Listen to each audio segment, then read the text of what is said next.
Une nuit froide, une naissance dans la rue.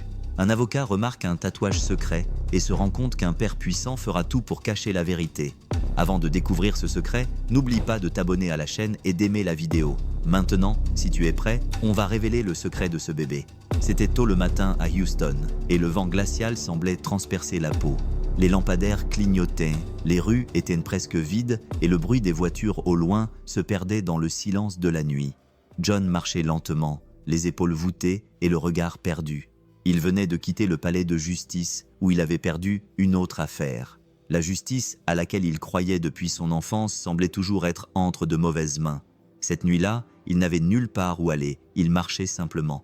C'est alors, en tournant au coin d'une rue faiblement éclairée, qu'il a vu quelque chose par terre. Il s'est arrêté. Il a regardé à nouveau. C'était une femme. Elle était allongée sur le trottoir, ses vêtements déchirés et sales, le visage couvert de sueur, les yeux grands ouverts de douleur. John courut vers elle. En s'approchant, il entendit un faible gémissement. Elle se tenait le ventre, respirant difficilement. Elle était en train d'accoucher. « Madame, vous m'entendez » demanda-t-il en s'agenouillant à côté d'elle. Elle ferma les yeux un instant, essayant de parler, mais ne parvint qu'à gémir plus fort. Une voiture passa de l'autre côté de la rue, mais personne ne s'arrêta. John regarda autour de lui, désespéré. « À l'aide !» cria-t-il. Rien, le silence. Ne sachant pas quoi faire, John retira sa veste et couvrit ses jambes. Il essaya de rester calme, mais à l'intérieur, il tremblait. Il sortit son téléphone portable et appela les services d'urgence. La voix à l'autre bout du fil lui dit de garder la femme éveillée. Mais comment ? Tout va bien se passer. Oui, je suis là avec vous, dit-il en lui prenant la main. Elle la serra fort. Elle avait peur. Elle était seule, sans personne autour d'elle, sur le point de mettre un enfant au monde au milieu de la rue. Son ventre se contractait fortement. John, bien qu'inexpérimenté, savait que le bébé n'allait pas attendre. Il prit un chiffon propre dans son sac et essaya de garder la zone aussi propre que possible. La femme criait de douleur, tout son corps tremblait. John s'agenouilla près d'elle et lui parla doucement. « Tu es forte, tu peux y arriver. Regarde-moi, c'est ça. Respire avec moi. » Elle essaya de suivre sa respiration, en pleurant. « Comment tu t'appelles » demanda-t-il, juste pour la distraire un peu. Mais elle ne répondit pas. Elle se contenta de crier à nouveau. À ce moment-là, il avait déjà appelé l'ambulance et le temps semblait s'être arrêté. Le ciel sombre était plein d'étoiles, mais personne ne levait les yeux, sauf John, agenouillé sur le trottoir, la tête qui tournait d'inquiétude. Il ne savait pas quoi faire, mais il savait qu'il ne pouvait pas laisser cette femme seule. Elle tremblait, respirait fort, et ses gémissements devenaient de plus en plus forts. Elle a crié, tout son corps s'est tendu, puis, de la manière la plus simple et la plus terrifiante qui soit, le bébé est arrivé, petit, mouillé, fragile. Il était né là, au milieu du trottoir froid, sous les étoiles. Pendant un instant, il n'a pas fait de bruit. John était paralysé. Le monde s'était arrêté. Tout était trop calme. Il a regardé le visage du bébé. Il n'a vu aucun mouvement. La peur l'a envahi. Et si elle n'était pas en vie ? Non, non, s'il te plaît, a-t-il murmuré, les yeux remplis de larmes. Il a délicatement tourné le bébé sur le côté. Il lui a tapoté le dos avec crainte, amour et désespoir. La femme, bien que faible, a tourné la tête et a regardé. La nuit était calme. Tout ce qu'on pouvait entendre, c'était le cœur de John qui battait fort. Puis le cri est venu, fort, aigu, désespéré, un cri qui a rempli la rue de vie, un cri qui semblait réveiller même les lampadaires sombres. John rit et pleura en même temps. Il enveloppa le bébé dans le tissu du mieux qu'il put et le plaça dans les bras de sa mère. « Tout va bien, tu as réussi, elle est en vie. » La femme sourit faiblement, ses yeux se refermèrent et d'une voix très douce, elle murmura « Elle s'appelle Maya Alice ». Puis elle s'évanouit, épuisée. Il sentit une boule dans sa gorge. « Hé, reste avec moi, s'il te plaît », dit-il en prenant le bébé, toujours enveloppé dans le tissu, avec son petit visage rose et chaud. Bien que si petite, elle semblait avoir une force surhumaine. John ne pouvait presque pas la quitter des yeux. Il attrapa son téléphone portable et appela à nouveau l'ambulance, cette fois avec plus d'urgence. « S'il vous plaît, vous devez venir maintenant. Elle est inconsciente et elle a un nouveau-né avec elle. Pour l'amour de Dieu, envoyez de l'aide maintenant. » La rue était toujours déserte et John avait l'impression que le temps passait trop lentement. C'est alors, en écartant le tissu qui recouvrait le bras de la femme, que quelque chose attira son attention, une tache sur son avant-bras.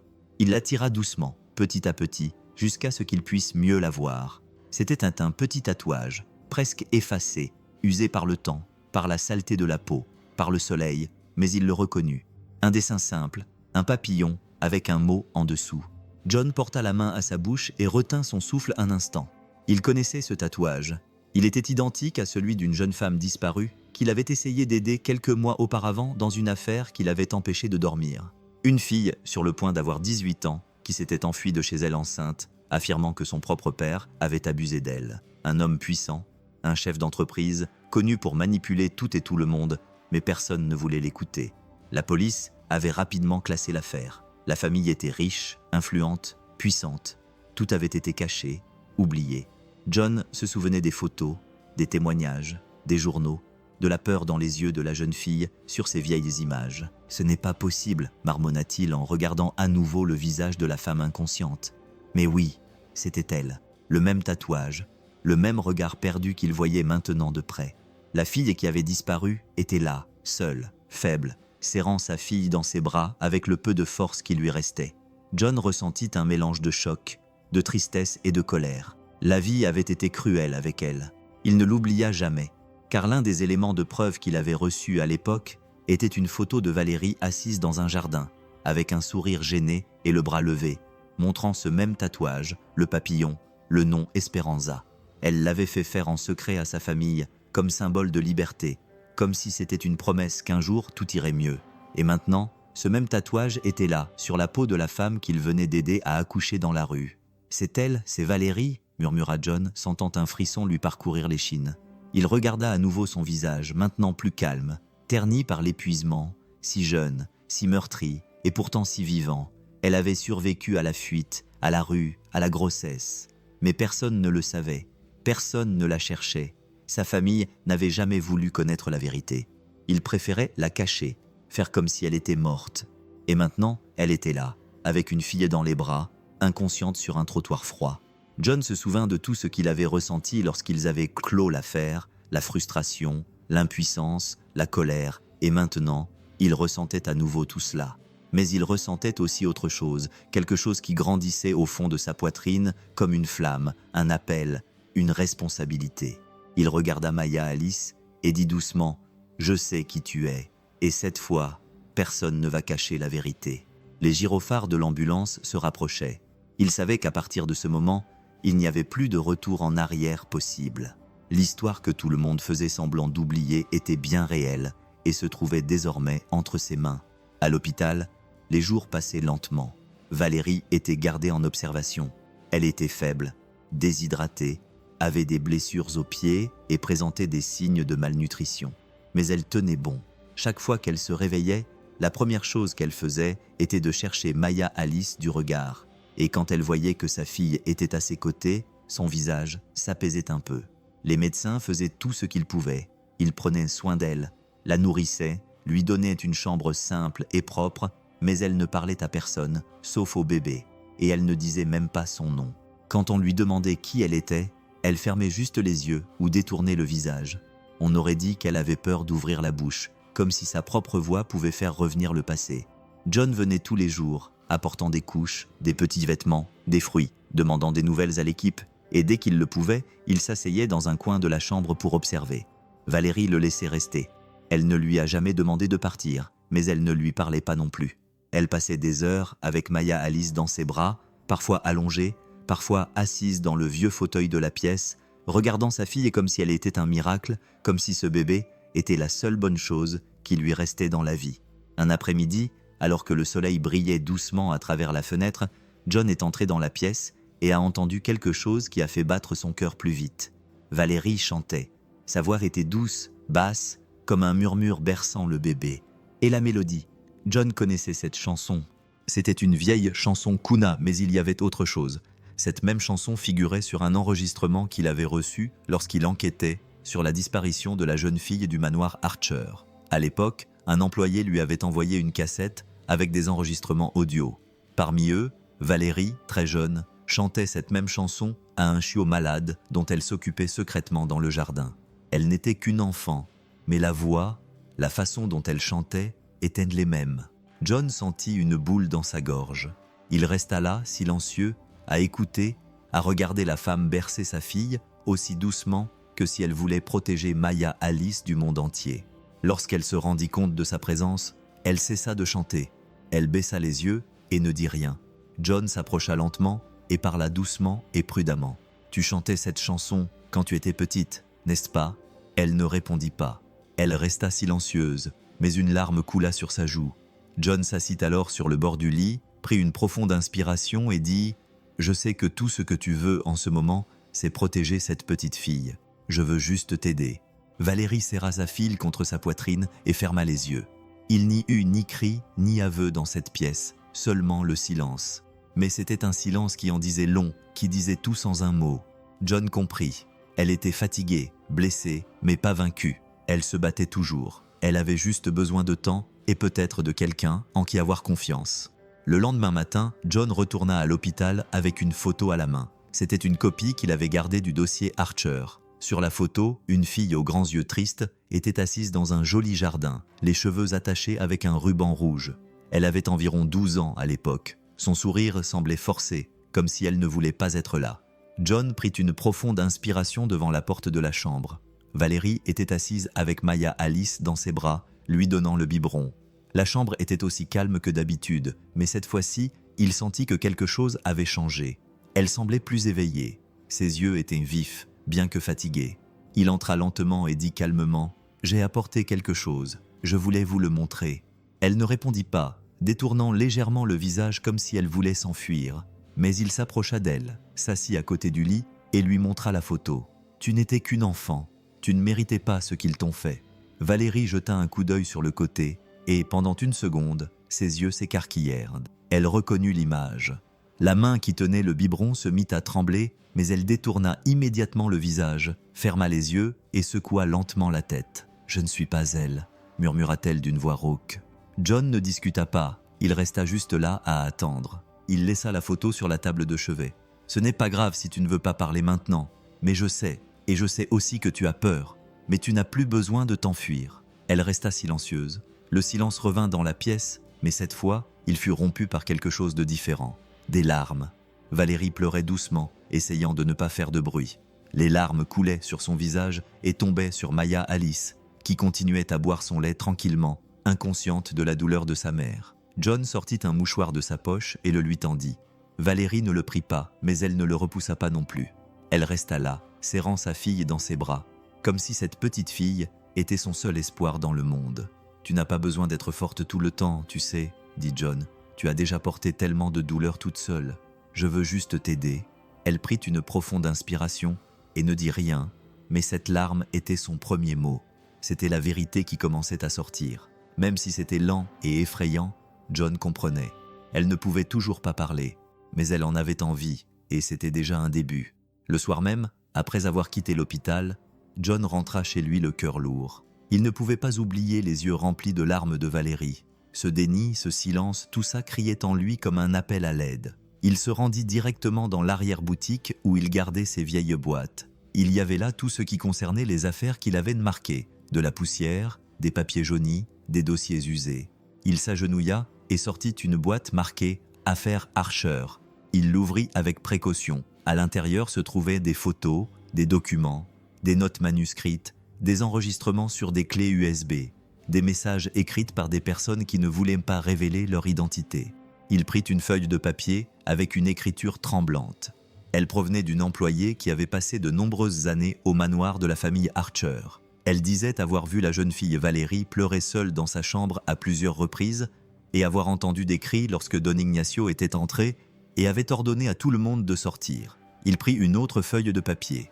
C'était son dernier rapport médical, issu d'une consultation non officielle avec un médecin qui avait trop peur pour donner son nom complet. Il décrivait des blessures qui ressemblaient à des ecchymoses et des signes de grossesse précoce. Elle n'avait que 17 ans. C'était il y a environ 8 mois. John relut tout comme s'il le voyait pour la première fois. Chaque ligne avait désormais plus de poids, car il connaissait désormais son vrai visage. Elle n'était plus seulement une fille dans un dossier, c'était une vraie femme assise dans un hôpital avec un bébé dans les bras et le passé dans les yeux. Il attrapa la clé USB et la brancha à l'ordinateur. Il appuya sur « Play ». La voix qui sortit des haut-parleurs était douce, celle d'une jeune femme essayant de ne pas pleurer. « Je m'appelle Valérie. Je veux juste sortir d'ici. Mais il a dit que si j'en parlais à quelqu'un, personne ne me croirait. » L'enregistrement s'interrompit, puis il reprit avec le bruit de pas et d'une porte qui se fermait. John arrêta la vidéo, passa sa main sur son visage et prit une profonde inspiration. Mon Dieu, comment avait-il pu laisser passer ça? Comment personne n'avait-il rien entendu? Il connaissait la réponse. L'argent, le pouvoir, la peur. Don Ignacio Archer possédait la moitié de la ville, et lorsque l'affaire a commencé à attirer l'attention, tout a été étouffé. John lui-même a reçu des menaces à cette époque. Il a perdu un contrat important pour avoir refusé d'abandonner l'affaire. Et maintenant, le passé refaisait surface. Mais cette fois, il n'allait pas reculer. Il rassembla tout ce dont il avait besoin, organisa les preuves dans un nouveau dossier et fixa le nom de Valérie Archer. Puis, avec un gros marqueur, il écrivit Maya Alice en dessous. Tôt le lendemain, John retourna à l'hôpital. Il n'avait pas fermé l'œil de la nuit. Il passa des heures à relire chaque page, à écouter chaque enregistrement, à se remémorer tout ce qu'il savait déjà, mais maintenant avec un visage, avec une histoire vivante devant lui. Il ne pouvait plus attendre. Il avait besoin de lui parler, il avait besoin de réponses, mais plus que ça, il voulait qu'elle sache qu'elle n'était plus seule. Quand il entra dans la chambre, il trouva Valérie assise sur le lit, Maya Alice dans les bras. Elle berçait doucement le bébé, comme si elle essayait de calmer non seulement sa fille, mais aussi son propre cœur. La pièce était silencieuse comme toujours, mais son regard était différent. Il y avait quelque chose, un mélange d'épuisement, de douleur et peut-être d'un peu d'espoir. John s'approcha lentement, tira une chaise et s'assit près du lit. Il resta silencieux pendant un moment, se contentant de la regarder. Valérie ne bougea pas. Elle continua à bercer Maya Alice sans le regarder. « J'ai vu le tatouage, je t'ai entendu chanter et j'ai revu tout ce qui concernait l'affaire.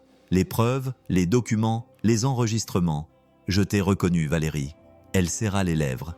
La main qui tenait le bébé tremblait un peu, mais elle resta silencieuse. John posa alors le dossier sur le lit. Il l'ouvrit et lui montra la photo, la même qu'il avait apportée auparavant. « Je ne suis pas là pour te juger ou te forcer à faire quoi que ce soit. J'ai juste besoin de savoir, car cet enfant a le droit de vivre en sécurité. Elle a droit à un avenir, tout comme toi. » Valérie a regardé Maya Alice, puis John, les yeux remplis de larmes. Et pour la première fois, elle a parlé clairement. « Oui, c'est moi. » Cette phrase est sortie doucement, mais elle était pleine de tout. De douleur, de peur, de soulagement. C'était comme si elle avait attendu si longtemps pour le dire qu'elle ne croyait plus pouvoir le faire. John n'a pas pu retenir ses larmes. Il s'est essuyé le visage et a dit « Merci de me faire confiance. Maintenant, on va tout arranger. » Oui, tu n'as plus besoin de fuir. Valérie se mit alors à parler, d'une voix encore faible mais ferme. Quand j'ai dit à mon père ce qu'il m'avait fait, il m'a frappé et m'a enfermé dans une pièce. Il m'a dit que si je parlais, personne ne me croirait. Et il avait raison, personne ne m'a cru. Elle baissa les yeux, les larmes aux yeux. Quand j'ai découvert que j'étais enceinte, j'ai essayé de m'enfuir une fois, mais il m'a rattrapé. La deuxième fois, j'ai réussi. Je me suis échappé par la fenêtre avec ce que je pouvais mettre dans un sac à dos. J'ai vécu dans la rue, je dormais sur des bancs, je mangeais tout ce que je trouvais dans les poubelles. J'ai menti tellement de fois sur mon nom que je ne savais plus qui j'étais. John l'écoutait en silence. Son cœur se serrait à chaque mot, mais le temps a passé vite. J'ai dû revenir dans cette ville pour que Maya Alice puisse naître. J'ai essayé de trouver un hôpital pour avoir des soins de suivi, mais ils m'ont viré de 2 d'entre eux parce que je n'avais pas de papier. Puis j'ai arrêté d'essayer. Je voulais juste qu'elle vive, c'est tout. Elle a regardé sa fille qui dormait maintenant. Maya n'est responsable de rien. Elle est ma lumière. Elle est tout ce que j'ai. John lui prit doucement la main. Et maintenant, ils m'ont moi aussi. Ils ne traverseront plus ça seuls. Après avoir écouté tout ce que Valérie avait à dire, John resta silencieux pendant quelques secondes. Il avait mal au cœur, non seulement à cause de sa douleur, mais aussi à cause de la colère qui commençait à monter en lui. Une vieille colère qu'il croyait avoir oubliée, mais qui revenait maintenant avec vengeance, comme si c'était hier. Il se souvenait de l'époque de l'affaire. Il se souvenait quand les rumeurs avaient commencé à courir au sujet de la fille de Don Ignacio Archer, les gens disant qu'elle avait disparu, que quelque chose d'étrange se passait dans cette maison.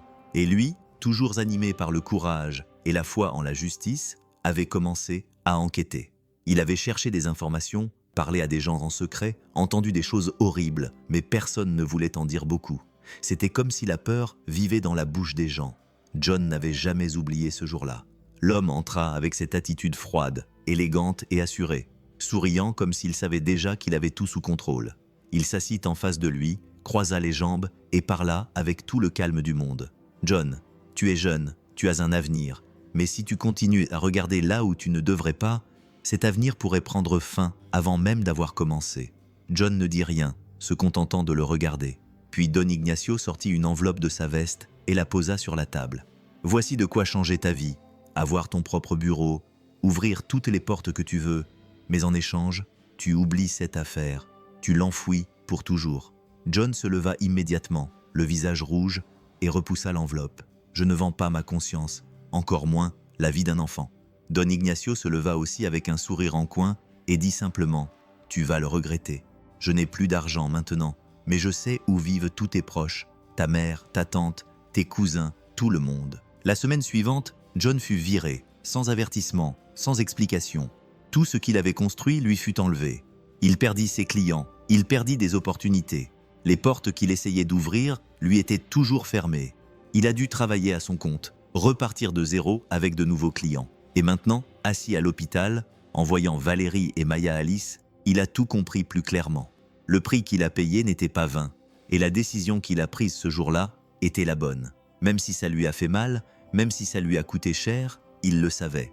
Il ne se serait jamais pardonné d'avoir accepté cet argent sale. Valérie le regarda et lui demanda « Pourquoi tu m'aides ?» John sourit un peu, les yeux encore remplis de larmes. « Parce que je n'ai pas pu te protéger avant, mais maintenant je le ferai, même si je dois tout affronter à nouveau. » Ce soir-là, il rentra chez lui le cœur lourd, mais déterminé. Il reprit les dossiers. Il a créé un nouveau dossier avec tout ce qu'il avait rassemblé jusqu'à présent. Des copies de vieux documents, les résultats des tests de grossesse de l'époque, des notes, la photo du tatouage, l'enregistrement audio de la fille demandant de l'aide. Il a allumé son ordinateur et a commencé à rédiger un rapport. C'était un petit pas, mais c'était un début. Il était déjà minuit passé lorsque son téléphone portable a sonné. Le numéro était inconnu. John a hésité un instant, mais a répondu. « Allô ?» À l'autre bout du fil, une voix grave, sèche et directe répondit. « Si tu veux vivre, oublie cette femme. » John se tut. Son cœur battait à tout rompre. « Écoute bien, avocat, cette histoire est morte depuis longtemps. Si tu continues, c'est toi qui vas disparaître. » Avant qu'il n'ait pu répondre, l'appel prit fin. John resta immobile, fixant son téléphone portable d'une main tremblante. Il sentit un frisson lui parcourir l'échine. Il prit une profonde inspiration. Il essaya de se calmer, mais il savait très bien ce que cela signifiait. Il se leva, ferma la fenêtre, vérifia la porte. Tout était bien verrouillé. Il se rassit, serrant fermement son téléphone portable et fixa l'écran allumé, comme s'il pouvait y trouver une réponse. Ce n'était pas la première fois qu'ils essayaient de le faire taire, mais cela lui faisait mal. En tout cas, ça faisait mal parce que maintenant, plus que jamais, il savait qu'il avait quelque chose de très important entre les mains. Le lendemain, quand il est allé à l'hôpital pour voir Valérie, il ne lui a rien dit. Elle était plus calme, s'occupant de Maya Alice avec le genre d'amour que seule une personne qui a tout perdu peut donner. John l'a regardée et, même s'il ressentait de la peur dans sa poitrine, il a souri. Tout allait bien. Elle lui rendit son sourire, faiblement, mais sincèrement. Mais oui, tout allait bien. John savait qu'il devait les protéger, et il savait que si nécessaire, il affronterait le monde entier, car cette menace ne faisait que souligner l'importance de raconter cette histoire, et cette fois, personne ne ferait taire la vérité. Dans les jours qui suivirent, John commença à rendre visite à Valérie et Maya Alice tous les jours. Il apportait des fruits, des vêtements propres, des livres pour enfants. Il restait dans la chambre pendant des heures à lire à voix haute, à aider à s'occuper du bébé, à essayer de montrer à Valérie qu'elle n'avait plus besoin de se cacher. Elle restait silencieuse, mais elle semblait plus calme. Parfois, elle souriait. Parfois, elle posait même de courtes questions. Elle commençait à lui faire confiance, à le regarder dans les yeux sans crainte. John sentait qu'elle recommençait peu à peu à vivre, mais tout a alors changé. Un matin nuageux, il est arrivé à l'hôpital comme d'habitude. Il avait apporté un ours en peluche pour Maya Alice et une nouvelle couverture pour Valérie. Il a salué la réceptionniste, est monté dans la chambre et son cœur s'est mis à battre à toute vitesse dès qu'il a poussé la porte. La chambre était vide. Le lit de Valérie était fait, comme si personne n'y avait dormi. Le berceau à côté était aussi vide. John est resté là un instant, confus, puis a couru vers l'infirmière de service. « Où sont Valérie Et le bébé? Où sont-ils passés? La femme avait l'air perplexe et répondit « Je croyais que vous étiez venu les chercher hier. Ils ont dit qu'ils avaient déjà quitté l'hôpital. » John pâlit. Qui a signé ça? L'infirmière fouilla dans les papiers. Elle lui montra une feuille avec une signature, un nom qui n'existait pas. Il était évident que quelqu'un les avait emmenés, et pas avec de bonnes intentions.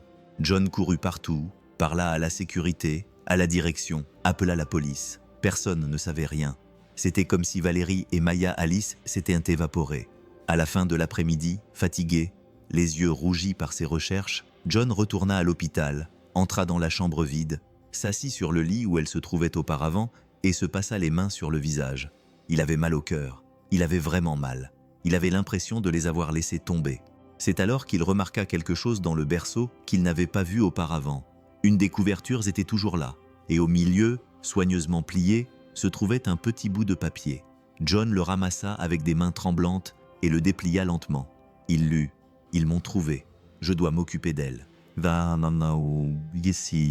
Il resta là, à regarder l'écriture précipitée et bancale, pleine de douleur. Il sentit une boule dans sa gorge si serrée qu'il pouvait à peine respirer. Elle s'était enfuie à nouveau, et cette fois, par peur, quelqu'un l'avait trouvée, et elle avait fait ce qu'elle savait faire, disparaître. Mais elle avait laissé ce mot. Elle lui avait confié la vie de sa fille.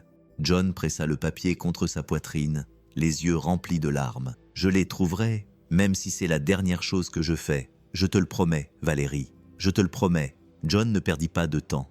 Le jour même où il trouva le mot, il parcourut les rues de Houston comme un homme qui lutte contre le temps. Le cœur battant à tout rompre et les yeux remplis d'inquiétude, il arpenta les ruelles, les places, les marchés, tous les endroits où quelqu'un en fuite pouvait se cacher. Il avait dans sa poche une photo de Valérie et Maya Alice, prise à l'hôpital quelques jours plus tôt. Il la montrait à tous ceux qu'il rencontrait. Les sans-abri, les vendeurs de rue, les camionneurs, les éboueurs. Personne n'échappait à sa question. « S'il vous plaît, avez-vous vu cette femme? Elle était avec un bébé, une petite fille. Elles sont peut-être blessées ou effrayées. » Beaucoup secouaient la tête, d'autres disaient ne pas se souvenir. Certains évitaient simplement son regard, mais John n'abandonnait pas. Chaque « non » le faisait marcher plus vite. Il a passé des jours à chercher. Il dormait mal, mangeait mal, mais il continuait. Dans chaque visage fatigué qu'il voyait dans la rue, il cherchait un indice. Chaque fois qu'il voyait une femme avec un enfant, son cœur s'emballait. C'était une nuit froide quand il a entendu une voix derrière lui. « Hé monsieur, vous cherchez une femme avec un bébé ?» John s'est retourné rapidement. C'était une femme âgée aux cheveux blancs, vêtue de vieux vêtements et d'un épais châle sur les épaules. Elle avait l'air fatiguée, mais il y avait quelque chose dans ses yeux que John a tout de suite reconnu, de la compassion. « Oui, je les cherche, vraiment. Vous les avez vus ?» La femme a hoché la tête, lui faisant signe de la suivre. « Oui, je les ai vus. Ils étaient près d'un vieux hangar. Elle marchait avec difficulté. Le bébé pleurait beaucoup. J'ai essayé de l'aider, mais elle a pris peur. On aurait dit qu'elle fuyait quelque chose de très grave. » Le cœur de John battait à tout rompre. « Où ? Emmène-moi là-bas, s'il te plaît. » Ils marchèrent environ 2 pâtés de maison jusqu'à atteindre une zone abandonnée. L'endroit était sombre, avec des murs fissurés et une odeur de moisi. La femme a pointé du doigt une porte en bois posée par terre. « C'est là. Mais fais gaffe, elle a peur. Elle pourrait ne pas te reconnaître. » John est entré lentement. Le sol était humide et couvert de poussière. La seule lumière venait d'une fissure dans le plafond. Et là, dans un coin de l'entrepôt, il l'a vue. Maya Alice était allongée par terre, enveloppée dans une couverture sale, pleurant doucement, le visage rouge et les yeux gonflés à force de pleurer. Et à côté d'elle, Valérie, allongée, le visage meurtri, le corps recroquevillé, bougeant à peine. John courut vers elle, prit Maya Alice dans ses bras et dit « Chut, je suis là mon amour, tout va bien se passer maintenant. » Puis il s'agenouilla à côté de Valérie et lui caressa doucement le visage. « Valérie, c'est moi, John. Tu m'entends ?» Elle a ouvert les yeux lentement, presque sans force, mais elle l'a reconnu. Elle a essayé de sourire, mais n'y est pas parvenue. Une larme a coulé sur sa joue. J'ai essayé de la protéger. John l'a prise dans ses bras avec toute la tendresse du monde. « Tu as fait plus que ça. Tu as donné ta vie pour elle. Maintenant, laisse-moi m'en occuper. Je vais prendre soin de vous deux. » Et il quitta l'entrepôt avec les deux dans ses bras, comme s'il portait le monde entier. À ce moment-là, John n'était plus seulement un avocat. Il était un refuge, il était un foyer. Il était l'espoir vivant dans les rues d'une ville qui ne voit pas ceux qui en ont le plus besoin. Il se rendit directement dans un endroit que peu de gens connaissaient, un petit ranch isolé à la périphérie d'une ville voisine. Il appartenait à un vieil ami d'enfance qui vivait à l'étranger et qui avait laissé la clé à John il y a des années, lui disant que s'il avait besoin de paix, il n'avait qu'à s'y rendre. John n'avait jamais utilisé cet endroit jusqu'à présent. Quand il arriva au ranch, le soleil se levait déjà lentement, peignant le ciel d'orange et de rose. La petite maison était simple, en bois, avec un vieux poêle et des meubles anciens, mais tout était propre et calme. La nature autour d'elle produisait un son différent, un son de repos et de bien-être. John a allongé Valérie sur le lit et a enveloppé Maya Alice dans une couverture chaude. Il a passé la journée à s'occuper d'elles deux, donnant du lait au bébé et apportant de l'eau chaude à Valérie. Il nettoya délicatement les blessures sur son visage. Il ne dormit pas et ne mangea pas. Il s'occupa juste d'elle. À la fin de l'après-midi, Valérie se réveilla confuse, faible, les yeux encore lourds. Quand elle vit le plafond en bois et entendit les oiseaux chanter, elle essaya de se lever, effrayée. Mais John s'approcha d'elle et lui prit calmement la main. « Calme-toi, tu es en sécurité maintenant. Personne ne te fera de mal ici. Tu peux te reposer. » Elle regarda autour d'elle, puis regarda Maya Alice qui dormait dans un berceau de fortune fait d'un vieux tiroir recouvert d'un drap. Une larme coula de ses yeux, mais cette fois, ce n'était pas de peur, c'était de soulagement.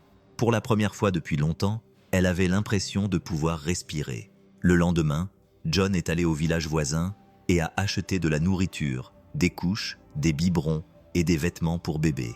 Il revint chargé de sacs et avec un sourire fatigué mais sincère. Petit à petit, Valérie commença à aller mieux.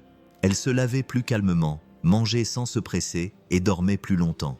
Ses yeux, qui avaient toujours été fixés sur le sol, commencèrent à se lever. Et Maya Alice, même si elle était si petite, ressentait aussi le changement. C'était dans les bras de John qu'elle s'endormait le plus vite. C'était sa voix douce qui la calmait quand elle avait des coliques. Il changeait ses couches, préparait ses biberons et la baignait avec beaucoup de soin.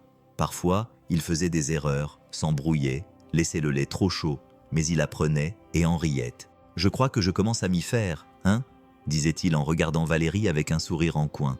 Elle laissait échapper un rire timide, baissait la tête et répondait « Elle t'aime bien ?» Dans cet endroit caché du monde, où personne ne posait de questions, où le temps passait plus lentement, quelque chose de nouveau était né, un lien qui n'avait pas besoin de beaucoup de mots, qui venait de l'attention, de la présence, du regard qui disait « Tu n'es plus seule ». Valérie, bien que toujours blessée, commençait à faire confiance. Et Maya Alice, bien que si petite, savait déjà ce qu'était l'étreinte la plus sûre au monde. Au fil des semaines passées au ranch, Valérie commença à s'ouvrir davantage.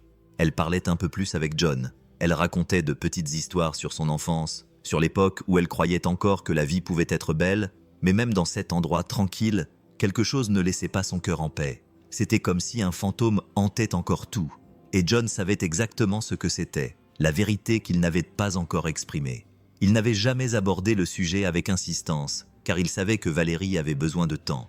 Mais maintenant, avec le bébé qui grandissait, devenant chaque semaine plus fragile, avec des fièvres qui allaient et venaient, il savait que le moment était venu. « Valérie, je dois faire quelque chose, » dit-il un soir, alors que le bébé dormait dans ses bras. « C'est difficile, je sais, mais on doit le faire. Pour elle, pour son avenir. » Elle le regarda en silence. Puis elle regarda Maya Alice et dit à voix basse « Tu veux faire le test, n'est-ce pas ?» John acquiesça prudemment. « On en a besoin si on veut vraiment les protéger toutes les deux. C'est le test le plus important pour mettre fin à tout ça. » Elle ne discuta pas, se contentant d'acquiescer légèrement. Elle savait que c'était nécessaire, même si ça faisait mal. Quelques jours plus tard, John se rendit en ville et fit ce qu'il avait à faire. Il préleva un échantillon de Maya Alice avec l'aide d'un médecin de confiance et l'envoya à un laboratoire discret. Puis il retourna au ranch et attendit. Les jours suivants lui parurent une éternité. Chaque fois que le téléphone sonnait, son cœur battait plus vite. Valérie essayait de ne pas y penser, mais ses yeux cherchaient toujours ceux de John, comme si elle cherchait refuge. Lorsque les résultats arrivèrent, il mit un certain temps à les ouvrir. Il fixa l'enveloppe scellée pendant plusieurs minutes, les mains moites. Puis, lentement, il lut. Maya Alice était la fille biologique de Don Ignacio Archer. John sentit un grand poids lui être enlevé des épaules. C'était la confirmation de ce qu'il savait déjà, mais maintenant il avait un bout de papier tamponné qui le disait clairement. Il s'assit à côté de Valérie, le papier dans les mains. Elle vit l'expression de son visage changer. John prit une profonde inspiration, lui prit la main et dit « Mais ça ne change rien à qui tu es, ni à qui elle est. » Valérie baissa les yeux, serra Maya Alice dans ses bras et laissa couler ses larmes.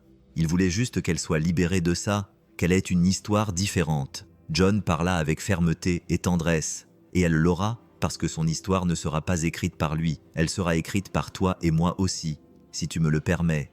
Elle le regarda avec un regard plein de douleur, mais aussi avec un amour que seule une mère connaît. Ce n'est pas sa faute, je le sais. J'aimerais juste que son sang ne porte pas un souvenir aussi lourd. John caressa la tête du bébé qui dormait paisiblement dans les bras de sa mère. Son sang ne définit pas qui elle sera. Ce qui la définira, c'est l'amour qu'elle reçoit maintenant. Et ça, personne ne le lui enlèvera. À ce moment-là, le monde semblait s'être arrêté. Le passé avait été cruel. Mais là, dans les bras de John et Valérie, Maya Alice respirait encore, vivante, entourée d'amour. Et malgré toutes les cicatrices, c'est dans ce silence que l'espoir d'une nouvelle histoire est né. John savait que le temps jouait contre eux. Il savait que même si ce ranch leur apportait la paix, ils ne pourraient pas vivre cachés pour toujours. Valérie et Maya Alice méritaient mieux. Elles méritaient de vivre sans crainte, sans avoir à regarder derrière elles toutes les quelques minutes pour voir si quelqu'un les suivait. Mais ils savaient aussi que s'attaquer à la famille Archer revenait à provoquer un serpent venimeux. S'il commettait une erreur, il risquait de tout perdre. C'est alors qu'il a décidé d'agir intelligemment, calmement, comme un bon avocat devrait le faire. Il est retourné en ville en secret. Il a sorti les documents qu'il avait soigneusement conservés, les résultats des tests ADN, les anciens témoignages, les notes sur les menaces, les preuves des agressions contre Valérie, tout ce qu'il avait rassemblé au fil du temps. Avec ça, il a intenté un procès, une action forte et bien ficelée, demandant qu'une enquête officielle soit ouverte contre Don Ignacio Archer pour abus sexuels, violences psychologiques, séquestration et falsification de documents, mais il a tout fait sans mentionner directement le nom de Valérie. Il utilisa des codes, des identifications protégées, tout ce qui était nécessaire pour s'assurer que personne ne sache pour l'instant qui était à l'origine de ces accusations. John savait que s'il disait tout d'un coup, la famille Archer pourrait agir rapidement, faire disparaître les preuves, effacer les traces ou, pire encore, envoyer quelqu'un à leur poursuite. Il ne pouvait pas prendre ce risque. Valérie et Maya Alice pouvaient enfin respirer. Il n'allait laisser personne leur enlever cela. Il retourna au ranch quelques jours plus tard, avec le document du tribunal en main. Il montra le papier à Valérie.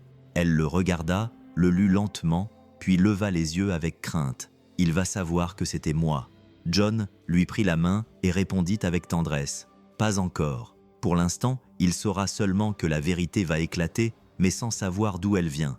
Et ça suffira à le faire trembler. » Elle prit une profonde inspiration, serra Maya Alice, qu'elle tenait dans ses bras, contre elle et murmura « Je veux juste que justice soit faite, pas pour moi, pour elle. » John sourit et dit « Tu l'auras, je te le promets. » Dans les jours qui suivirent, John se consacra à la procédure. Il envoya des documents avec des noms protégés. Il parla aux bonnes personnes avec beaucoup de précautions. La presse n'était pas encore au courant, mais la justice était déjà en marche. La procédure commença à avancer entre les mains du système judiciaire, même si Valérie n'apparaissait pas publiquement. Mais les Archer étaient puissants, et la nouvelle que quelqu'un fouillait dans ce passé sordide parvint rapidement au manoir. Il ne fallut pas longtemps pour que Don Ignacio apparaisse à la télévision. Il portait son costume coûteux, arborait son sourire froid et parlait comme s'il était aux commandes. « C'est un mensonge », a-t-il dit en direct au journal télévisé du soir. « Ma fille est morte. Quelqu'un veut salir le nom de ma famille avec des mensonges. Celui qui utilise son nom le paiera cher. » John a regardé ça, le sang bouillant. Il savait que c'était son style, attaquer avant d'être attaqué. Pour semer la peur, créer la confusion, faire douter les gens. Le public a réagi de différentes manières. Certains l'ont cru, d'autres non, mais la pression commençait à monter. Au ranch, Valérie a regardé l'interview sur la vieille télé de la cuisine. Elle ne pouvait pas détacher ses yeux de l'écran. Elle tremblait, elle était devenue pâle. Quand l'émission s'est terminée, elle s'est levée, est allée directement dans la chambre, a attrapé un sac et a commencé à mettre les vêtements de Maya Alice. John est entré et l'a trouvée là, pressée, le visage couvert de larmes. « On doit partir. Il est déjà au courant. Il vient nous chercher. Il vient toujours. Il ne rate jamais son coup. » John s'est approché lentement d'elle, a posé sa main sur la sienne et lui a dit d'une voix aussi ferme que possible. « Valérie, regarde-moi !» Elle leva les yeux, effrayée, comme une enfant qui a déjà vu le pire de la vie. « Je sais que tu as peur, moi aussi, mais maintenant, c'est différent. Tu n'es plus seule. Tu m'as moi, et Maya Alice nous a tous les deux.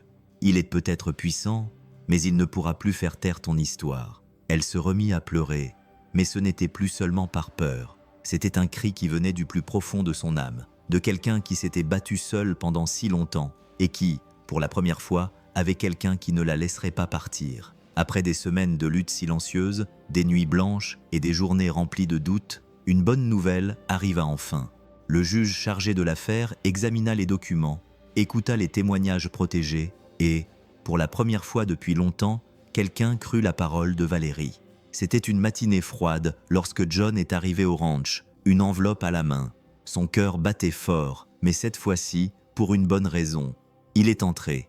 Il a trouvé Valérie assise sur le sol du salon, Maya Alice dans les bras, et lui a dit avec un sourire calme « On a réussi, l'ordonnance de protection a été accordée. » Elle a levé les yeux lentement, ne comprenant pas tout à fait ce que cela signifiait, s'est assise à côté de lui et il lui a expliqué calmement. « Ça veut dire que maintenant, tu es protégé par la loi. Il ne peut pas s'approcher de toi. S'il essaie, il sera arrêté et ton identité restera secrète. Personne ne sait où tu es et personne ne peut le découvrir. » Valérie expira bruyamment, comme si elle avait retenu son souffle pendant des années. Elle s'essuya les yeux avec la main et serra Maya Alice encore plus fort dans ses bras. « Je ne sais même pas comment te remercier, John. Je n'aurais jamais pensé qu'un juge m'écouterait. » John lui prit la main et répondit « Maintenant, le monde commence enfin à t'écouter et ne fera plus comme si tu n'existais pas. » Mais alors qu'il célébrait cette petite victoire, un nouveau problème surgit. Maya Alice se mit à tousser beaucoup. D'abord un peu, puis de plus en plus fort. Elle eut de la fièvre toute la nuit et ne voulait pas boire de lait. Elle pleurait différemment. Valérie était désespérée. Elle faisait les 100 pas avec le bébé dans les bras, essayant de la calmer, de comprendre ce qui se passait. John a appelé un pédiatre de confiance et a emmené le bébé en ville aussi vite que possible. Au cabinet médical, le docteur a examiné Maya Alice avec attention, a demandé des analyses, a écouté son cœur et a pris sa température. Après quelques minutes de silence, il a regardé John et Valérie avec un air grave. Ses défenses sont très faibles. C'est comme si son corps ne pouvait pas lutter contre des choses simples. Ça pourrait être quelque chose de génétique, quelque chose dans son sang. Valérie est devenue pâle. Elle avait l'impression que le monde tournait autour d'elle. Elle va mourir. Le médecin a fait un geste apaisant de la main. On ne sait toujours pas exactement ce que c'est. On va faire d'autres examens, mais on doit agir vite. Elle a besoin de soins plus intensifs. Valérie s'est mise à pleurer sur place. John l'a prise dans ses bras d'un côté et le bébé de l'autre. Ils étaient au milieu d'une pièce froide, à nouveau remplie de peur, mais cette fois-ci, c'était différent. John a regardé Maya Alice et lui a dit « Tu es forte, ma petite. Tu as déjà surmonté beaucoup de choses et tu surmonteras ça aussi. » Et Valérie, le visage couvert de larmes, a hoché la tête. On va se battre pour elle jusqu'au bout. Les jours suivants ont été consacrés à faire des allers-retours à l'hôpital, à subir des examens et à passer des nuits blanches à côté du berceau de Maya Alice. Valérie n'a jamais quitté le chevet de sa fille. John l'a relayée, préparant les repas, allant chercher les médicaments et tenant la petite fille dans ses bras quand sa fièvre montait. Et même si tout était très difficile, une pensée ne quittait pas Valérie. Maya Alice n'avait toujours pas de nom complet sur papier. C'était comme si le monde n'avait pas encore reconnu que cette petite fille existait vraiment, comme si elle était encore invisible aux yeux de la loi. Valérie a décidé que ça ne pouvait pas continuer ainsi. Ils s'étaient déjà battus si fort, ils avaient déjà traversé tant d'épreuves. Maya Alice méritait d'avoir un vrai nom, un nom complet, un nom qui racontait son histoire. Et donc, un matin tranquille, elle se réveilla avant l'aube, embrassa le front de sa fille qui dormait paisiblement et partit avec John sans dire grand-chose. Il la regarda dans la voiture pendant qu'il conduisait et lui demanda « Tu es sûre ?» Valérie regarda devant elle et répondit d'une voix basse mais ferme « C'est le moment. » Ils arrivèrent au bureau d'état civil de la ville voisine. C'était un petit bureau, avec de vieux murs et une odeur de papier ancien. Un endroit simple, mais qui revêtait une grande importance ce jour-là. Valérie tendit les documents, les mains légèrement tremblantes. Le greffier, ignorant l'histoire derrière ces papiers, demanda simplement « Nom complet de l'enfant ?» Elle regarda John, prit une profonde inspiration et répondit « Maya Alice Esperanza Archer. » L'homme écrivit lentement. Chaque lettre semblait être un pas, un morceau de vie qui se mettait en place. Quand il eut fini, il lui tendit le papier à signer. Valérie prit le stylo, mais sa main resta immobile pendant un instant. Ses yeux se remplirent de larmes. John s'approcha, posa sa main sur son épaule et lui dit doucement « Ce nom est sa vérité et aussi ton courage ». Puis elle confirma en signant, les larmes coulant sur ses joues, son propre nom, Valérie Archer. Quand elle eut fini, elle s'essuya les yeux avec la manche de son chemisier et sourit. Un sourire timide, mais plein de soulagement, comme si ce simple geste d'enregistrer sa fille était en fait un cri lancé au monde entier. Ma fille existe, elle a un nom et elle a une histoire, et personne ne pourra effacer ça. Alors qu'il partait, John lui prit la main et lui dit « Ça a été la plus belle étape jusqu'à présent. »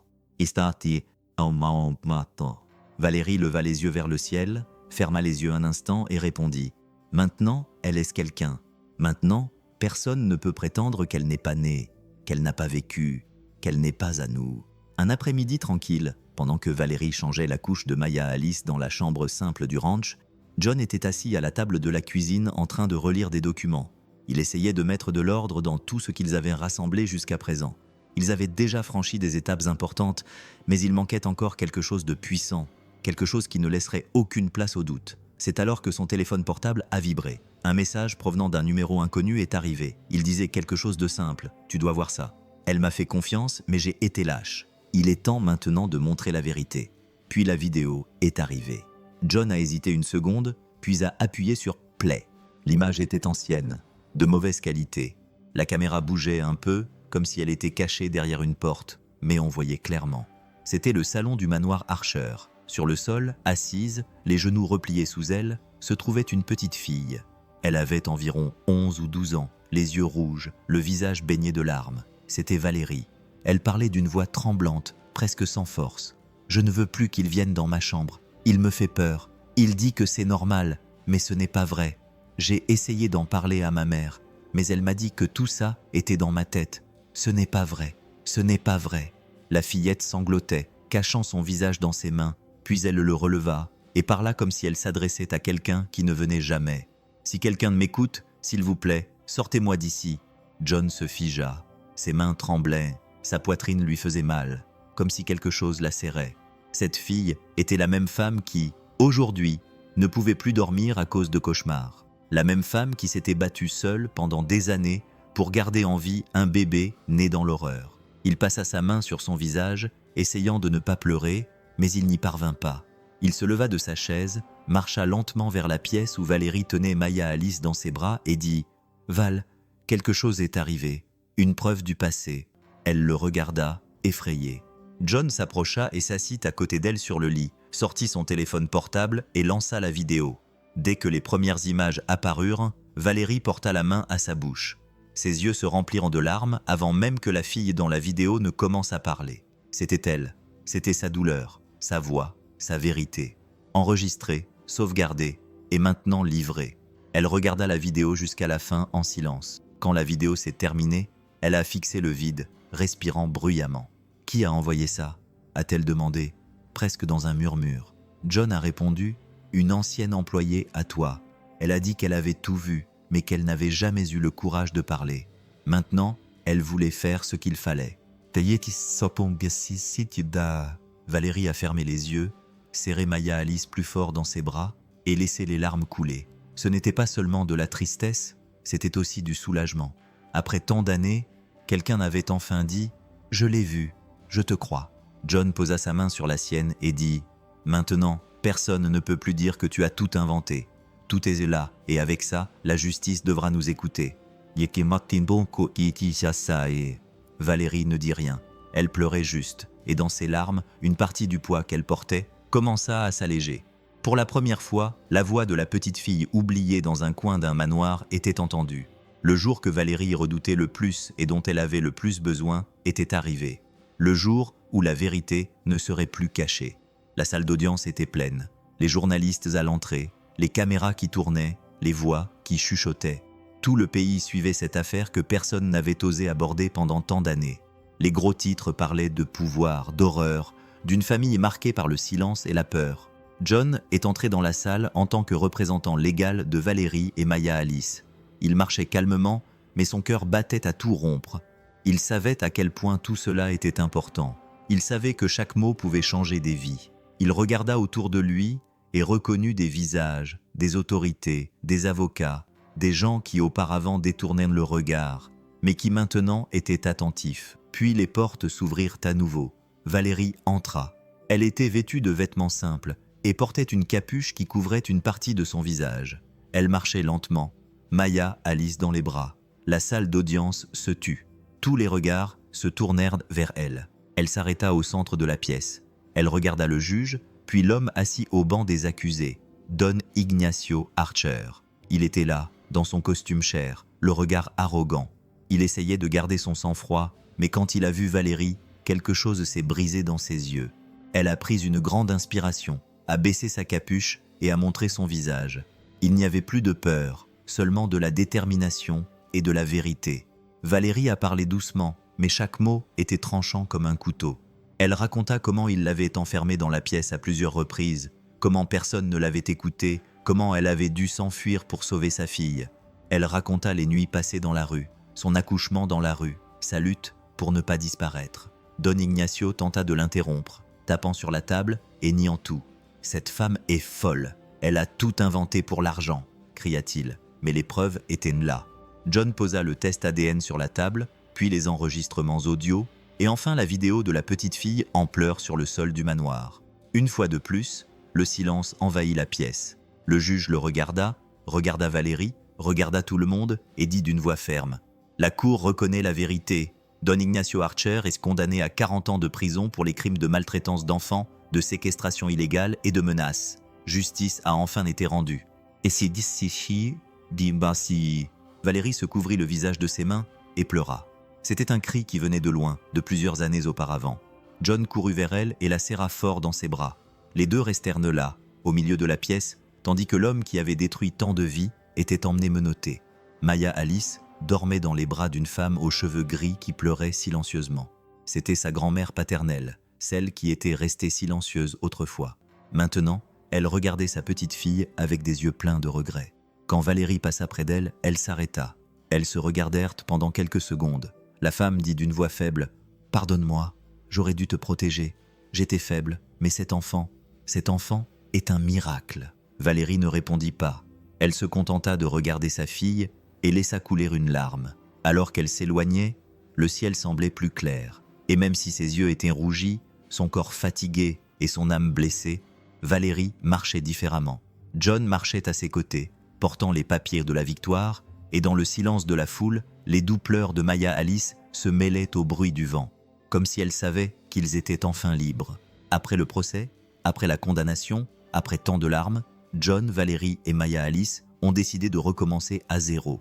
Ils ont pris le peu qu'ils avaient, l'ont mis dans une vieille voiture et se sont dirigés vers la côte. Pas de grande ville, pas de bruit, pas de souvenirs. Ils cherchaient un endroit où le temps passait lentement, où le vent n'apportait aucune crainte, seulement l'odeur de la mer. Ils sont arrivés dans un village de pêcheurs à la fin d'un après-midi nuageux. La mer venait frapper les rochers, mais il y avait une atmosphère paisible. Les rues étaient en terre battue, les maisons en bois avec de la peinture écaillée. Les enfants jouaient pieds nus, les personnes âgées jouaient au domino sous les arbres, et les regards curieux ne posaient aucune question. Ils se contentaient de saluer d'un signe de tête. Personne ne voulait savoir d'où ils venaient, et ça leur suffisait. John loua une petite maison au sommet d'une colline. Elle avait 2 pièces, un hamac sur la terrasse et une odeur constante de mer. Elle n'était pas luxueuse, mais c'était un foyer, un vrai foyer. Valérie regardait chaque recoin de la maison avec un regard neuf. Pour la première fois, elle ne ressentait pas le besoin d'entendre. Maya Alice, qui avait maintenant 1 an, fit ses premiers pas entre les chaises de la cuisine et le portail d'entrée. Et chaque fois qu'elle trébuchait, c'était John qui courait la relever. C'était Valérie qui riait. Ils étaient tous les 3 ensemble, vivant une vie qu'ils n'auraient jamais imaginé pouvoir vivre. Valérie a commencé à vendre des sucreries au marché de la ville. Elle faisait des gâteaux, des boules de chocolat, des bonbons à la noix de coco. Elle se levait tôt, préparait tout avec amour, et John l'aidait à porter les plateaux jusqu'à la place. Lui aussi a trouvé du boulot. Il aidait à l'école locale, apprenant à lire à des adultes qui n'avaient jamais appris à écrire. Il ne parlait pas beaucoup du passé. Il n'y avait plus de raison de le faire. Leur nouvelle vie était déjà trop présente, mais de temps en temps, lors des nuits les plus calmes, Valérie s'asseyait dans le hamac avec Maya Alice dans ses bras et regardait la mer. Et là, avec la douce brise, elle rendait grâce. Elle grandit libre, John, dit-elle un soir. Elle ne saura jamais ce que c'est que de vivre dans la peur. John répondit par un sourire calme, les yeux pleins d'amour. Et toi non plus, tu n'auras plus à vivre comme ça. Personne dans le village ne les connaissait, mais tout le monde les aimait parce qu'ils étaient simples, gentils, authentiques, et peut-être que ça suffisait.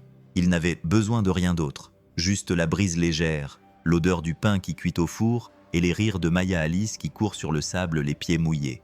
Ils recommençaient à zéro, et maintenant, ils prenaient le bon chemin. Maya Alice avait 1 an et demi. Elle avait déjà appris à sourire avec ses yeux, à jouer avec le sable sur la plage et à reconnaître les bras protecteurs de John et l'odeur douce de sa mère. Mais il y avait quelque chose qui continuait à causer beaucoup d'inquiétude. Sa santé. Même s'il vivait désormais dans un village tranquille, même si elle recevait tout l'amour du monde, le corps de la petite fille restait fragile. Elle passait son temps entre la petite maison toute simple et l'hôpital de la ville voisine. Les fièvres surgissaient de nulle part. Parfois, son petit visage pâlit, ses yeux s'éteignaient. Il y avait des nuits où Valérie ne dormait pas, assise au bord du lit avec Maya Alice dans ses bras, priant doucement tout en posant des linges humides sur son front. John restait à ses côtés, tenant leurs 2 mains, essayant d'être fort, même si son cœur était lourd. Les médecins faisaient des examens et vérifiaient tout ce qu'ils pouvaient, mais ils revenaient toujours avec les mêmes mots. On ne sait toujours pas ce qu'elle a. On ne peut pas l'identifier, mais elle a besoin de soins constants. Valérie retenait ses larmes devant les médecins, mais elle s'effondrait une fois rentrée à la maison. Ce n'était pas juste. Après tout ce qu'ils avaient traversé, après tant de difficultés, leur fille semblait maintenant mener un combat seule à l'intérieur de son propre corps. Malgré tout, il vivait chaque jour avec espoir. John lui lisait des histoires, lui jouait des chansons douces, l'emmenait voir la mer quand le vent était calme, et Valérie la berçait toujours dans ses bras, en lui chantant la même chanson qu'elle lui avait chantée à l'hôpital. Cette petite chanson que Maya Alice semblait connaître avant même sa naissance, c'était par un matin ensoleillé, avec un ciel clair et une mer très bleue, que quelque chose de différent s'est produit. Maya Alice était assise dans le hamac, dans les bras de John, regardant les feuilles des arbres bouger. Valérie est sortie de la cuisine avec une assiette de fruits à la main, souriante. La petite fille a tendu les bras et a dit d'une voix douce mais claire « Ma, ma ». Valérie s'est arrêtée net. Ses yeux se sont instantanément remplis de larmes. Elle a failli laisser tomber l'assiette de ses mains. John s'est aussi figé. Les deux se sont regardés sans rien dire, comme pour confirmer qu'ils avaient bien entendu. Tu as dit « Maman ». Valérie s'est agenouillée à côté de sa fille, pleurant et riant en même temps. Maya Alice a posé sa petite tête sur son épaule et a répété plus doucement « Maman ». John pleura là, sans honte. Il les serra toutes les deux dans ses bras et dit d'une voix brisée « C'est le plus beau mot que j'ai entendu de toute ma vie. Ce n'était qu'un mot, 2 syllabes, mais il racontait toute une histoire. C'était la réponse que le monde semblait avoir refusée tant de fois à Valérie. C'était la voix de sa fille qui disait « Je suis là, je te vois, je t'aime ». Et à ce moment-là, le monde entier s'est arrêté. Le diagnostic, la peur, le passé n'avaient plus d'importance. Ce mot simple et sincère était le plus beau cadeau que Maya Alice pouvait offrir. Sa santé nécessitait encore des soins, mais les jours paisibles étaient plus nombreux que les jours inquiétants, et c'était déjà une grande victoire. John s'est aussi retrouvé. Il a commencé à aider une petite association qui s'occupait de personnes âgées et de jeunes qui ne savaient pas lire. Il donnait des cours de lecture, aidait à remplir des papiers administratifs et écoutait les histoires anciennes avec la patience de quelqu'un qui connaît et respecte la douleur des autres. Il rentrait à la maison fatigué mais serein. Il s'asseyait sur la terrasse, prenait Maya Alice dans ses bras et disait « Aujourd'hui, un homme m'a dit qu'il avait appris à écrire le nom de sa femme juste pour pouvoir lui laisser des petits mots pour lui dire bonjour. » Valérie écoutait et riait, et Maya Alice applaudissait comme si elle comprenait tout. Mais même si elle avait cette nouvelle vie, Valérie savait qu'il y avait quelque chose en elle qui avait encore besoin de sortir. Un poids, une douleur cachée, un vide que le temps n'avait pas comblé.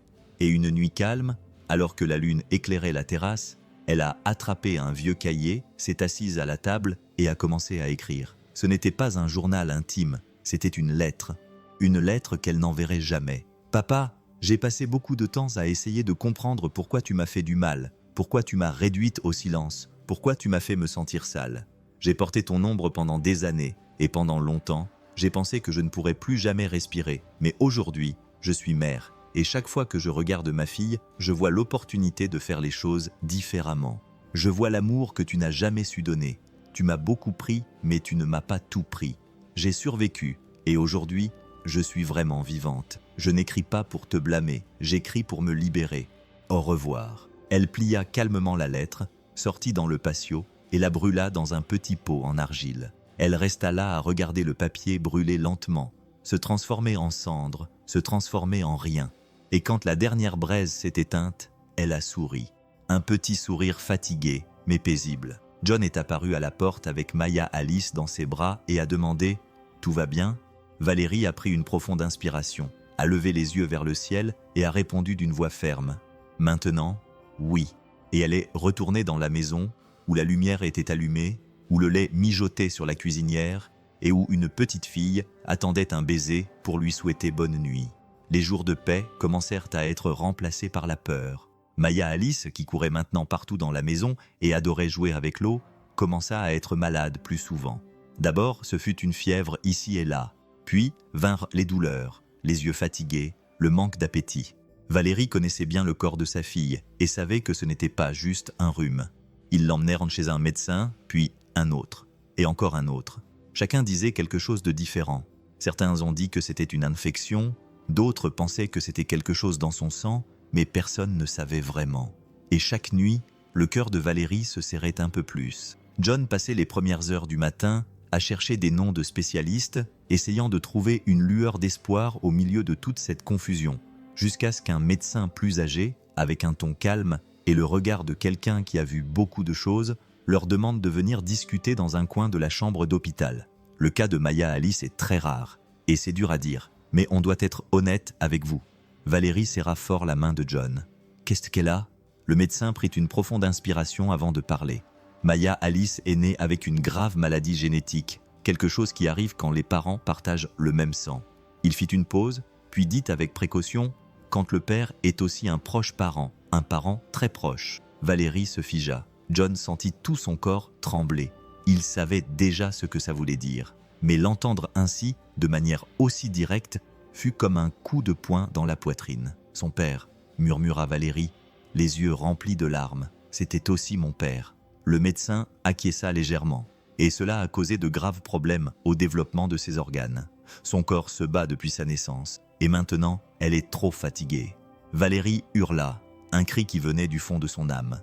John ferma les yeux et serra les poings si fort que ses mains lui firent mal. Ils avaient essayé de sauver Maya Alice du passé.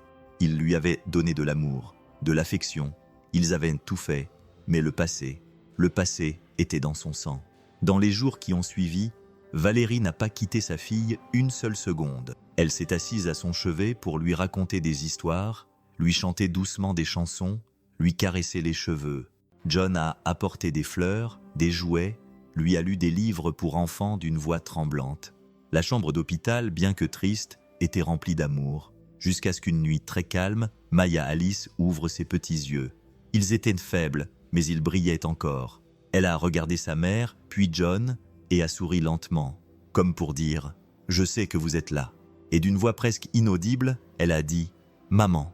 Valérie l'a serrée très fort dans ses bras, tout comme elle l'avait fait depuis le jour de sa naissance. Elle a pleuré doucement, lui murmurant des mots d'amour à l'oreille. « Tu es ma lumière, ma force, ma vie, je t'aime plus que tout. » Ah, quand atiet pomna beau-tiu. Maya Alice regarda sa mère dans les yeux une dernière fois, prit une dernière inspiration silencieuse et rendit son dernier souffle. Dans cette étreinte, qui était un refuge, une protection, le monde semblait s'être arrêté. Le temps s'était figé.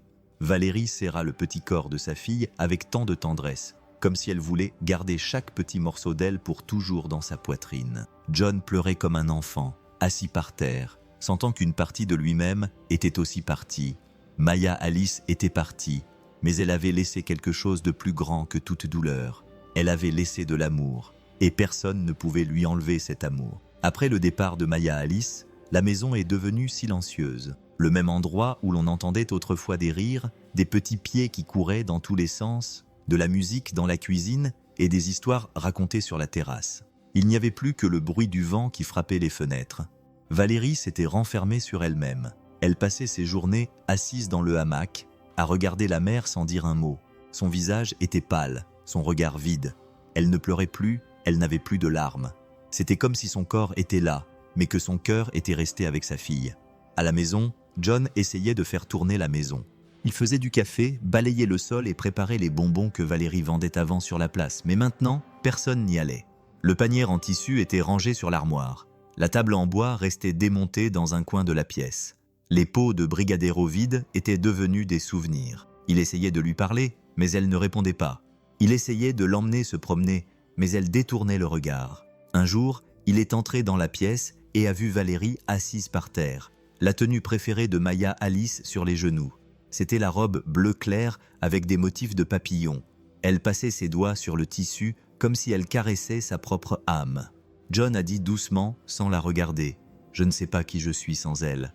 Je ne sais plus qui je suis sans elle. » John s'agenouilla à côté d'elle, posa affectueusement sa main sur son épaule et répondit, « Tu es la mère qui a aimé de tout son cœur, la femme qui s'est battue contre le monde entier pour protéger sa fille. Tu es forte, même maintenant, même dans cet état. » Mais elle secoua lentement la tête. « Je voulais juste être là pour elle. » John ne put retenir ses larmes. Il serra Valérie dans ses bras, là, sur le sol. Ils restèrent longtemps ainsi, dans un silence qui en disait plus long que 1000 mots. Les semaines passèrent lentement. L'odeur de la mer était toujours la même, le ciel était toujours bleu, mais tout semblait incolore à l'intérieur de cette maison. La porte de la chambre de Maya Alice restait entr'ouverte. Ses jouets étaient toujours à leur place. Valérie passait devant tous les jours, s'arrêtait, regardait, puis continuait son chemin. Le chagrin, c'est un silence qui crie à l'intérieur, un vide que personne ne voit, mais qui serre l'âme. Et dans cette maison pleine de souvenirs, tout semblait maintenant attendre que Valérie respire à nouveau.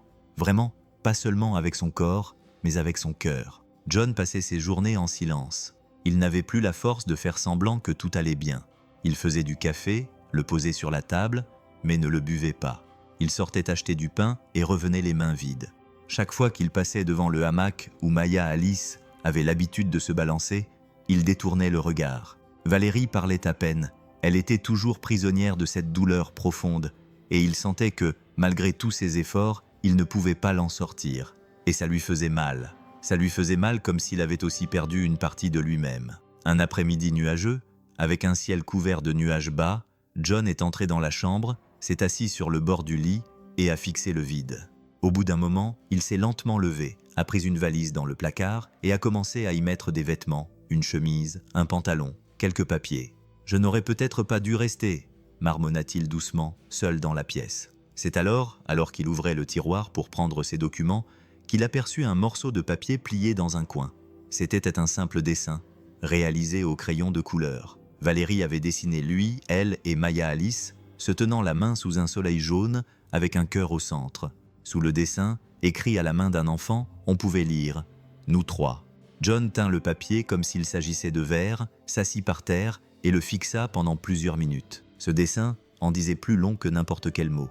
Ce bout de papier montrait qui ils étaient, ce qu'ils avaient construit malgré tant de souffrances. Pendant ce temps, dans l'autre pièce, Valérie rangeait l'étagère, non pas parce qu'elle le voulait, mais parce qu'elle avait besoin de s'occuper l'esprit. Elle déplaçait une boîte en carton oubliée sur le dessus du placard lorsqu'elle trouva quelque chose qui lui fit froid dans le dos. C'était la boîte à souvenirs de Maya Alice. À l'intérieur se trouvaient ses premières petites chaussures, dont les semelles étaient usées à force d'avoir trop marché dans la maison. Il y avait aussi une mèche de cheveux attachée avec un nœud bleu, le même que celui qu'ils avaient utilisé pour son premier anniversaire. Un dessin réalisé avec un doigt taché de peinture et le premier bavoir encore taché de nourriture pour bébé. Valérie s'assit par terre et ouvrit tout avec précaution. Elle passa ses doigts sur chaque objet comme s'il faisait une partie du corps de sa fille. Elle pleura doucement, mais pas de désespoir. Elle pleura de nostalgie, d'amour. « Tu étais la meilleure partie de moi », murmura-t-elle, « et tu le seras toujours. » Et c'est qui À ce moment-là, John est apparu à la porte, le dessin à la main. Il l'a regardé, agenouillé au milieu de ses souvenirs, et s'est arrêté. Elle a levé les yeux, l'a vu avec la valise encore ouverte, et lui a demandé « Tu pars ?» John a secoué lentement la tête, les yeux remplis de larmes. « J'ai pensé à partir, mais ce dessin m'a rappelé qui nous sommes, et je ne peux pas te laisser seul maintenant. On est toujours une famille, Même si on a ce vide dans nos cœurs, on est toujours tous les trois. » Valérie lui tendit la main. John s'approcha d'elle et s'assit à côté d'elle sur le sol. Ensemble, ils serrèrent dans leurs bras cette boîte remplie de petits morceaux d'amour. Et là, au milieu de leur douleur, ils commencèrent à se rappeler que même après une perte, il y avait encore de la vie, il y avait encore des sentiments, il y avait encore quelque chose qui valait la peine d'être aimé. Un matin où le ciel était plus clair et où la mer venait doucement lécher les rochers, Valérie s'est réveillée avec un sentiment différent, les yeux encore marqués par la douleur, mais avec une nouvelle force dans la poitrine. Quelque chose grandissait en elle, un profond désir de ne pas laisser l'histoire de Maya Alice devenir un simple souvenir, mais de la laisser devenir une graine qui fleurirait dans d'autres vies. Elle s'est levée tôt, a pris du papier et un stylo et s'est assise sur la terrasse, le soleil brillant lentement sur son visage. John l'observait de loin, respectant le silence. Valérie écrivait lentement, s'arrêtant parfois pour sécher ses yeux, mais elle n'arrêtait pas d'écrire. Chaque mot venait du cœur. « Chère fille, tu as tout changé en moi. Même si ce n'était que pour un court instant, tu m'as appris ce que signifie aimer sans mesure. Tu m'as montré que je suis plus que la douleur que j'ai vécue, que je peux être un refuge, que je peux être une lumière. Aujourd'hui, j'ai décidé de vivre non pas pour t'oublier, mais pour t'honorer. Chaque pas que je ferai, désormais, sera pour nous deux. Et partout où il y aura une femme qui a peur, je veux être le bras qui l'embrasse. Partout où il y aura un enfant sans câlin, je veux être la poitrine qui le berce. Tu étais mon espoir, et maintenant, tu seras l'espoir de beaucoup d'autres. Avec tout mon amour, maman. » Elle plia soigneusement la feuille de papier, la mit dans une enveloppe toute simple, l'attacha avec un morceau de ruban bleu, le même que Maya Alice portait dans ses cheveux, et se dirigea vers le jardin. Là, sous l'arbre où sa fille avait l'habitude de jouer, Valérie a tourné la page sur ce chapitre de sa vie. Elle a enterré la lettre près des racines, puis s'est assise dans l'herbe, a levé les yeux vers le ciel et a murmuré « Je vais vivre pour nous deux. » Et quelques jours plus tard, elle et John ont pris une décision qui a tout changé. Ils ont transformé la maison où Maya Alice avait ri, pleuré et été tant aimée en un foyer pour d'autres mères qui avaient besoin d'un refuge. Des mères qui avaient vécu des expériences similaires, qui marchaient dans les rues avec leurs enfants dans les bras, sans savoir où dormir. Des personnes blessées, oubliées, tout comme elles l'avaient été autrefois. Ils ont repeint les chambres, installé de nouveaux lits, un hamac sur la terrasse, des jouets dans les coins, rempli la maison de photos, de plantes, de vie, et ont accroché une simple pancarte à l'entrée. Casa Maya, Alice, Esperanza. Un endroit pour recommencer à zéro. Et ainsi, l'histoire qui avait commencé dans une ruelle sombre avec une mère allongée sur le trottoir est devenue un refuge, est devenue de l'attention, est devenue de l'amour partagé avec ceux qui en ont le plus besoin. Car Maya Alice, même si elle est partie tôt, est restée. Elle est restée dans l'odeur de la cuisine, dans le son des rires des enfants, dans l'étreinte chaleureuse de chaque femme qui trouve un foyer là-bas. Et Valérie, elle a continué, pas comme avant, mais plus forte, plus complète, vivant non seulement pour elle-même, mais pour tous ceux qui sont encore à venir. Si cette histoire vous a touché, partagez-la avec un ami. Si vous croyez qu'il faut préserver la voix des bébés et que la vérité finit toujours par se faire entendre, écrivez « Hope ». Avant de partir, jetez un œil aux histoires touchantes sur l'écran. Je suis sûr que vous allez les adorer.